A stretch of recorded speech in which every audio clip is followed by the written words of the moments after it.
అస్సలాము అలైకుం. మీరందరూ ఎలా ఉన్నారు? మీరందరూ బాగున్నారని నా మనస్ఫూర్తిగా ఆశిస్తూ ఈరోజు వీడియోను ప్రారంభిద్దాం. ఈరోజు నేను మీకు తెలియజేస్తున్న ఈ ఇన్ఫర్మేషన్ అన్నది చాలా స్పెషల్.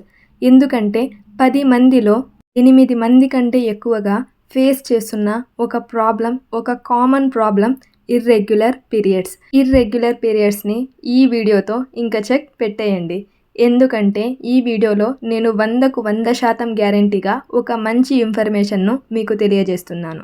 ఈ వీడియోలో నేను ఇర్రెగ్యులర్ పీరియడ్స్కి ఇటు సైన్స్ పరంగా మరియు ఇస్లాం పరంగా రెండిటిని కూడా బ్యాలెన్స్ చేస్తూ ఒక మంచి సొల్యూషన్ను మీకు తెలుపబోతున్నాను.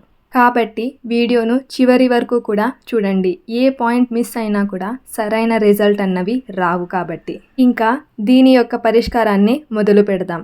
ముందుగా ఇర్రెగ్యులర్ పీరియడ్స్కి ఎన్నో కారణాలు ఉన్నాయి. అందులో ముఖ్యమైన కారణం, చాలామందికి తెలియని ఒక ముఖ్యమైన కారణం ఏమిటి అంటే మన మనశ్శాంతి. ఎప్పుడైతే ఒక అమ్మాయి మెంటలీ అంటే మానసికంగా బాధపడుతూ ఉంటుందో ఆ అమ్మాయికి ఏ సమస్య అయినా కూడా అక్కడి నుండే మొదలవుతుంది. ఈ మానసిక ఆనందం అన్నది ఎప్పుడైతే మనిషి పొందుతాడో ఆ వ్యక్తికి ఎలాంటి సమస్య కూడా ఉండదు. మీకు ఈ మానసిక మనశ్శాంతి ఎక్కడ దొరుకుతుందో తెలుసా? నమాజ్లో మాత్రమే ఈ మానసిక మనశ్శాంతి అన్నది దొరుకుతుంది. అందులో కూడా ముఖ్యంగా తహజుద్ నమాజ్ చదవడం ద్వారా 100కు 100% కూడా ఖచ్చితంగా మీరు మీ మనశ్శాంతిని పొందగలుగుతారు. కాబట్టి మీరు తహజుద్ నమాజ్ చదివి అల్లాహుతాలాకు దువా చేయండి. ఖచ్చితంగా మీ పీరియడ్స్ ఎన్ని డేస్ నుంచి రాకపోయినా కూడా ఖచ్చితంగా మీకు పీరియడ్స్ అన్నవి రెగ్యులర్ అయిపోతాయి. అలాగే మీ సమస్య అన్నది ఖచ్చితంగా తొలగిపోతుంది. ఇంకా సెకండ్ పాయింట్, మీరు ఖచ్చితంగా చేయవలసిన ముఖ్యమైన పాయింట్, ప్రతి నమాజ్ తర్వాత కూడా ఒక గ్లాస్ వాటర్ తీసుకొని 3 సార్లు దరుదే ఇబ్రహీంను చదివి మీకున్న ఈ ఇర్రెగ్యులర్ పీరియడ్ సమస్య అన్నది తొలగిపోవాలి అని అల్లాహుతాలాకు దువా చేసి ఆ నీటిని తాగేయండి. ఇలా 5 పూటల ఫరజ్ నమాజ్ తర్వాత చేయండి.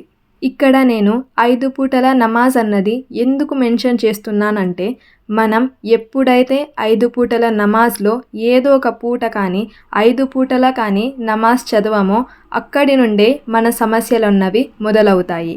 కాబట్టి ప్రతిరోజు కూడా 5 పూటల నమాజ్ చదివి ఇలా దరుదే ఇబ్రహీం చదివిన నీటిని తాగండి. దీనిని తాగటం ద్వారా ఇర్రెగ్యులర్ పీరియడ్స్ రెగ్యులర్ అవ్వటం మాత్రమే కాదు, మీ మూడ్ స్వింగ్స్, మీకు యాంగ్జైటీ, డిప్రెషన్ లాంటి ఎలాంటి సమస్య ఉన్నా కూడా దాని నుండి కూడా మీరు విముక్తిని పొందగలుగుతారు. ఇక్కడితో ఇస్లాంకి సంబంధించి మనం చేయవలసిన పనులన్నవి పూర్తవుతాయి. ఇంకా సైన్స్ని బట్టి మనం చేయవలసిన కొన్ని ముఖ్యమైన అంశాలు. అందులో మొదటిది, ఫస్ట్ థింగ్, మనం నిద్రలేస్తూనే ఎప్పుడు కూడా ఏ ఆహారం కానీ, ఏ కాఫీ కానీ, ఏ టీ కానీ తాగకూడదు.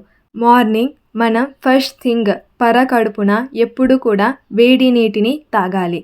మన కడుపు నిండా వేడి నీటిని తాగటానికి ప్రయత్నించాలి. ఇంకా సెకండ్ పాయింట్, 30 నిమిషాలు ఖచ్చితంగా ఒక రోజులో వాకింగ్ కానీ యోగా కానీ చేయండి. ఎందుకంటే మన బాడీలో బ్లడ్ సర్క్యులేట్ అవ్వాలి అన్నా, మనం యాక్టివ్గా ఉండాలి అన్నా ఈ పాయింట్ అన్నది చాలా అవసరం. కాబట్టి ఖచ్చితంగా 30 నిమిషాలు యోగా లేదా వాకింగ్ అయినా చేయండి. ఇంకా మూడవ పాయింట్, ఖర్జూరాలు, బీట్రూట్, క్యారెట్ వీటిని ఎక్కువగా తినండి.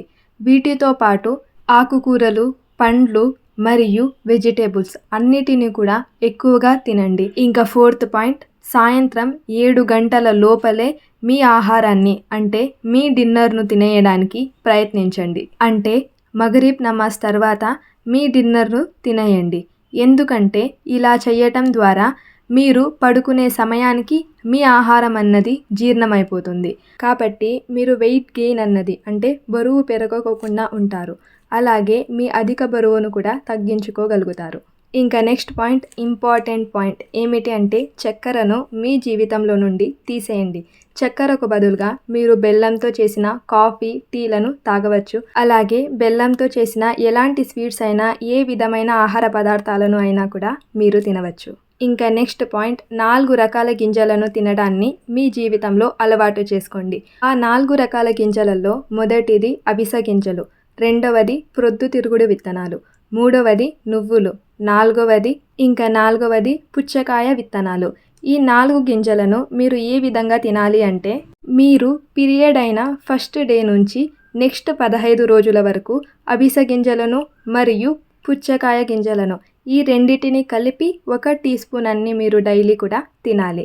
ఇంకా 15వ రోజు నుండి 30వ రోజు వరకు అంటే నెక్స్ట్ 15 రోజులు మీరు నువ్వులు మరియు ప్రొద్దుతిరుగుడు విత్తనాలను 1 టీ స్పూన్ అన్ని రెండిటిని కలిపి 1 టీ స్పూన్ అన్ని తినాలి. ఇంకా చాలామందికి వచ్చే ఒక అనుమానం ఏమిటి అంటే, ఈ విత్తనాలు ఎక్కడ దొరుకుతాయి అని. ఈ 4 విత్తనాలు కూడా మీ ఊరిలో మస్జిద్కి దగ్గరలో ఉన్న ఏ డ్రై ఫ్రూట్ షాప్లో అయినా కూడా ఇవి అవైలబుల్గా ఉంటాయి. ఇంకా నెక్స్ట్ చాలా ఇంపార్టెంట్ పాయింట్ ఏమిటి అంటే, మన ఇస్లాంలో తెలియజేసిన షిఫాస్ అంటే జంజం నీటిని కానివ్వండి, కలోంజీ విత్తనాలను కానివ్వండి, అలాగే తేనెను, ఈ మూడిటిని కూడా డైలీ కన్జ్యూమ్ చేస్తూ ఉండండి. ఎందుకంటే వీటిలో ఎలాంటి రోగం నుండి కూడా విముక్తిని పొందే శక్తి ఉంటుందని మన ప్రవక్త గారు తెలియజేశారు. కాబట్టి వీటిని కూడా మీ డైట్లో ఇంక్లూడ్ చేయండి. ఇంకా చివరిగా సూర్యుని యొక్క కిరణాలను ఎక్కువగా తీసుకుంటూ ఉండండి. అంటే ఎప్పుడూ కూడా ఇంట్లోనే ఉండకోకుండా కొద్దిగా బయట తిరుగుతూ ఉండండి. ఇప్పటికే చాలా పాయింట్స్ను నేను మీకు అందరికీ తెలియజేశాను. ఇన్ని పాయింట్స్ తెలియచేయటానికి కారణం, వీటన్నిటిపైన మీకు ఒక ఐడియా ఉండటం వలన మీరు ఈ రోజు నుంచి వీటన్నిటిని చేయలేకపోయినా కూడా రేపటి నుండైనా ఒక 10 డేస్ తర్వాత అయినా కూడా వాటన్నిటిని కూడా చేయగలిగే ఒక మనస్తత్వం వస్తుంది అన్న ఉద్దేశంతో ఈ అన్ని పాయింట్స్ని కూడా మీకు తెలియజేశాను. సైన్స్ ప్రకారంగా నేను చెప్పిన పాయింట్స్లో మీరు 1-2 వాటిని చెయ్యకోకున్నా కూడా ఏమీ పర్వాలేదు. కానీ మీరు ఖచ్చితంగా చేయవలసిన తహజుద్ నమాజ్, 5 పూటల నమాజ్ మరియు 5 పూటల నమాజ్ తర్వాత దరూదే ఇబ్రహీం చదివినన్నిటిని త్రాగటం, ఈ మూడిటిని మాత్రం ఖచ్చితంగా చెయ్యాలి. ఈ 3 పనులను మీరు రెగ్యులర్గా చేస్తూ రావటం వలన ఖచ్చితంగా మీ ఇర్రెగ్యులర్ పీరియడ్స్ అన్నవి రెగ్యులర్ అయిపోవటాన్ని మీరే గమనిస్తారు. నేను ఇంత కాన్ఫిడెంట్గా, ఇంత విశ్వాసంగా ఈ పాయింట్స్ని చెప్పటానికి కారణం, నేను 4 మంత్స్ నుంచి ఈ వీడియో కోసం ఎంతో సెర్చ్ అన్నది చేస్తున్నాను. ఈ సెర్చింగ్లో భాగంగా ఈ ఇన్ఫర్మేషన్ను నాకు బాగా తెలిసిన ఇర్రెగ్యులర్ పీరియడ్స్తో బాధపడుతున్న నా ఫ్రెండ్ మీద ప్రయోగాలు చేసి తనకు మంచి ఫలితం వచ్చింది కాబట్టే నేను ఈ వీడియోలో తెలిపిన ఈ ఇన్ఫర్మేషన్ను మీకు తెలియజేస్తున్నాను. కాబట్టి ఇంకా ఎలాంటి ఆలస్యం కూడా చేయకోకుండా మీరు నేను ఈ వీడియోలో చెప్పిన వాటిని ఫాలో అయిపోండి. మీకు ఈ వీడియో నచ్చిందని, హెల్ప్ఫుల్ అవుతుంది అని నేను ఆశిస్తున్నాను. మీకు ఈ వీడియో వలన కొంచెమైనా కూడా రిజల్ట్ కనిపిస్తే ఖచ్చితంగా కామెంట్స్లో తెలియజేయండి. ఎందుకంటే మీరు చేసిన కామెంట్స్ వలన ఇంకొకరికి హోప్ అన్నది దొరుకుతుంది. కాబట్టి మంచి రిజల్ట్ వచ్చిన తర్వాత కామెంట్స్ చేయటం మాత్రం మర్చిపోకండి. ఈ వీడియోలో మొత్తంగానే తెలియజేశాను అని అనుకుంటూ ఉన్నాను. మీకు ఏవైనా అనుమానాలు ఉంటే నాకు కామెంట్స్లో తెలియజేయండి. ఇంకా అయితే నెక్స్ట్ వీడియోలో కలుద్దాం. అంతవరకు అల్లా హఫీజ్.